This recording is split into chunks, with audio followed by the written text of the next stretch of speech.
Hello guys, once again welcome to all. दोस्तों, अगर आप लाइफ में वेल्थ जनरेट करना चाहते हैं तो आज के सेशन आपके लिए है। जी हाँ, क्योंकि आज हम बात कर रहे हैं वेल नोन एक ऐसे पर्सन की जिन्होंने अपने दम पे, जी हाँ, ही सेल्फ मेड बिलियनियर। बचपन से ही बिजनेस में उनका इंटरेस्ट था।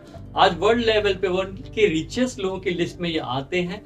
और हम बात कर रहे हैं one and only one Warren Buffett साहब की। जी हाँ दोस्तों, इनकी लाइफ से बहुत कुछ सीखने को मिलता है। कैसे आप अपनी लाइफ में वेल्थ जनरेट कर सकते हैं, कैसे आप लाइफ में आगे बढ़ सकते हैं, बहुत सारी इंस्पायरिंग स्टोरी आज इनकी हम आपको सुनाने वाले हैं। चलिए वीडियो को बनिए रहेगा अंत तक, क्योंकि हम स्टार्ट करें आपके लिए सेशन।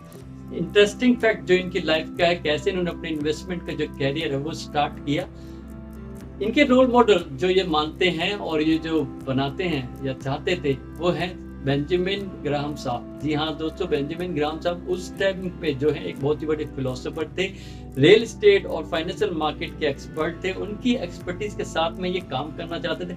स्टार्टिंग में उन्होंने इन्हें रिफ्यूज कर दिया, लेकिन एक सर्टेन टाइम पीरियड के बाद इन्होंने उनके साथ में काम किया एज ए डाटा एनालिसिस, और कंपनियों की बैलेंस शीट, इनफ्लो आउटफ्लो सब कुछ ये एनालिसिस करने लग गए थे बफेट साहब उनके साथ में। और धीरे धीरे वो भी इसमें एक्सपर्ट बनने लग गए। जी हाँ दोस्तों, 1957 में, जी हाँ 1957 में इन्होंने काम स्टार्ट किया बेंजामिन साहब के साथ में। देन उसके बाद इन्होंने पार्टनरशिप फर्म में भी काम किया।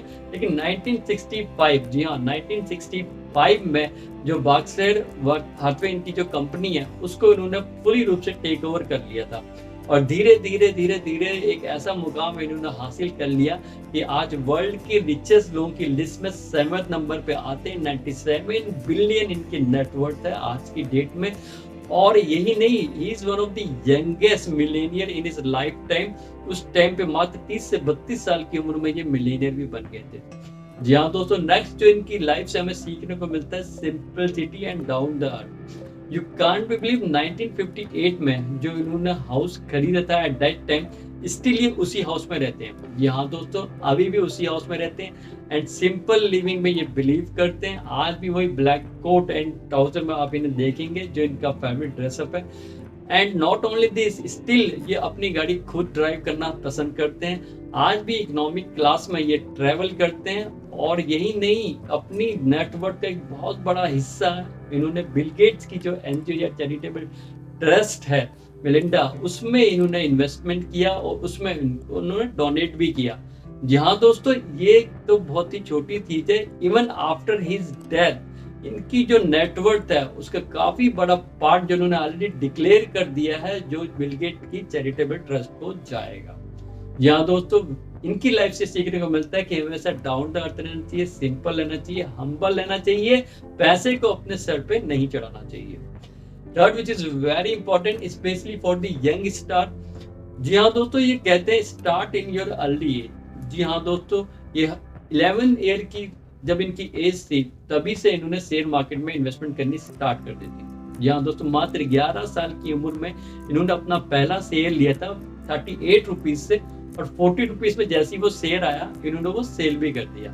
लेकिन उसके बाद वो शेयर जो है 200 रुपए को भी टच कर गया। वहां से इन्होंने एक चीज सीख ली कि जितना ज्यादा आप लॉन्ग टर्म में शेयर मार्केट में इन्वेस्टमेंट करेंगे या किसी भी चीज में इन्वेस्टमेंट करेंगे तो आपको वेल्थ जनरेशन होगी। फिर क्या था, फिर तो इनकी जो जर्नी थी वो स्टार्ट होते गई। एट दैट टाइम जब ये स्कूल में पढ़ा करते थे, इनकी जो इनकम थी उस वक्त ये अपनी इनकम से अपनी टीचर की इनकम को भी बीट करते थे। जी हाँ दोस्तों, eight that time he started investing in A share market, और जो कामा जो है बढ़ता गया। इनके जो फेवरेट स्टॉक थे जो उसमें कोका कोला कंपनी, जेलेट हो गया, अमेरिकन एक्सप्रेस बैंक हो गया, देन एप्पल हो गया, इस तरह की बहुत सारी कंपनीज में इन्होंने इन्वेस्टमेंट किया और अभी भी करते हैं। और वो यंग स्टार जो यंग एज के लोग हैं ना आज की डेट में, उनको ये हमेशा सिखाते हैं कि डोंट बी सो मच। जी हाँ दोस्तों, जारा के 50,000 रुपए पर्स के बजाय आप 500 रुपए का पर्स लीजिए और जो 50,000 है वो अपनी जेब में रखिए। आप रिच हैं ये आपको फील होना चाहिए, आप वेल्दी ये आपको फील होना चाहिए। दुनिया को दिखाने से कुछ नहीं होगा।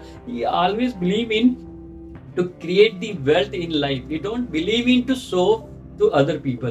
तो ये लाइफ में बहुत ही प्रैक्टिकली रहते हैं और इसी तरह इन्होंने भी सिंपल वे में शेयर मार्केट को एक्सप्लेन किया है।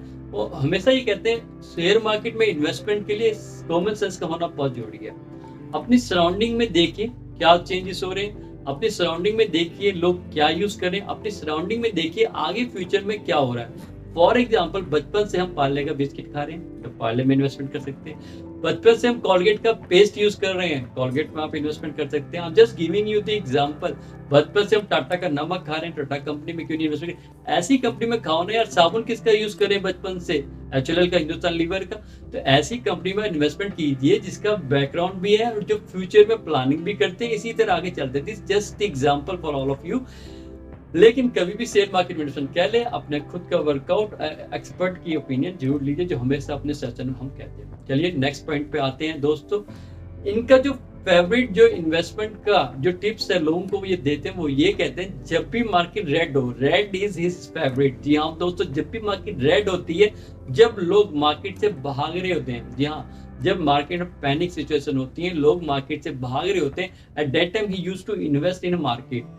और जब मार्केट ग्रीन होती है, जब लोग और रिटेल इन्वेस्टर जो है मैक्सिमम जो मार्केट में इन्वेस्टमेंट कर रहे होते हैं और मार्केट जो रॉकेट चल रही होती है, at that time he believe in to sell his share. और उस टाइम पे ये बेचना पसंद करते हैं, ना कि खरीदना।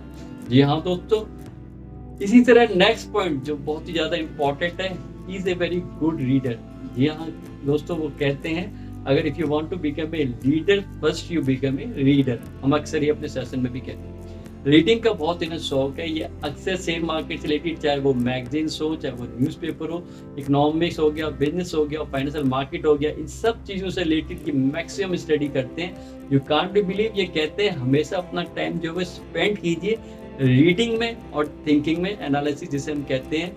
You can't be believe that 80% of his time he invest in a reading and 80% of his time he invest in a reading and analysis. जी हाँ, ये रीड करते हैं और थिंकिंग करते हैं, सोचते हैं नेक्स्ट की लाइफ में क्या आगे करें।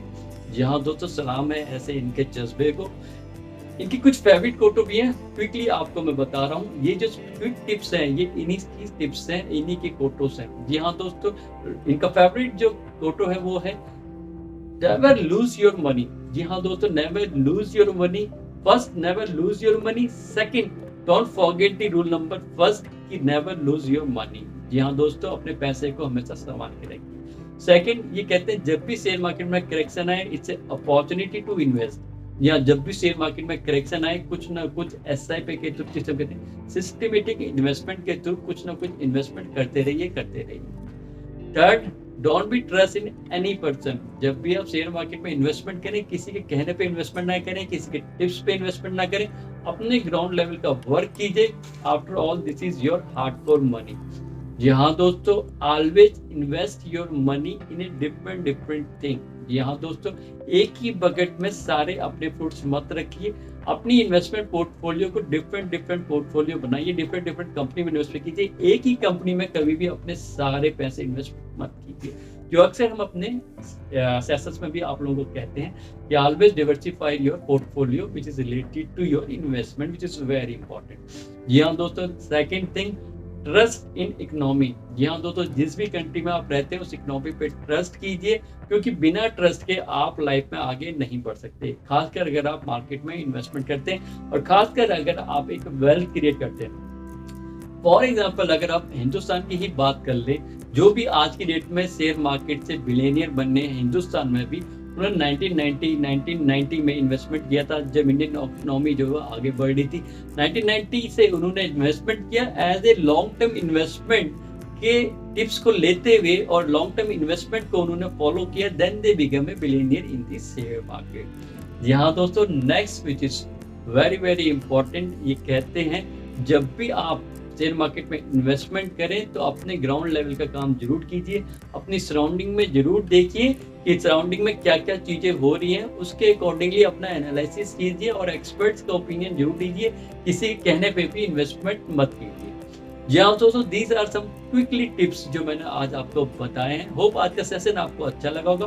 क्विक चीजें जो मैं समझता हूँ आज के सेशन से और वॉरेन बफेट की लाइफ से, वो ये है कि start in your early age, be simple and humble to everyone in your life, create your wealth। जी हाँ, वो आपने देखा होगा बहुत सारे लोग ऐसे हैं जो सक्सेसफुल भी होते हैं, जो पैसे भी कमाते हैं, बहुत लाइफ में आगे भी बढ़ते हैं, लेकिन जैसे जैसे वो मुकाम में आगे बढ़ते हैं वैसे वैसे वो डाउन भी हो जाते हैं। Reason is very simple: lack of financial education, lack of how to create the wealth. That's why this is very important. इसीलिए हम आपके लिए नए-नए सेशन लेके आते हैं, how to create your wealth और how to invest your money. अगर आप चैनल पे नए हैं तो और भी सेशन आप देख सकते हैं, और अगर आप चैनल पे नए हैं तो हमारे चैनल को सब्सक्राइब भी कर सकते हैं, वीडियो को लाइक भी कर सकते हैं, शेयर भी कर सकते हैं, बिकॉज इस चैनल पे हम आपके लिए लेके आते हैं बिजनेस के news, business information, then financial market, then how to motivate yourself also. जी हाँ दोस्तों, इसी तरह चैनल बनिए रहेगा। Thank you so much guys, मिलते हैं अगले सेशन में। See you, bye bye, take care guys. Even when you feel low, you can still go. Even when you feel slow, you can still go. Even when there's no hope, you can still go. I never answer to no, man, I still go, go, go.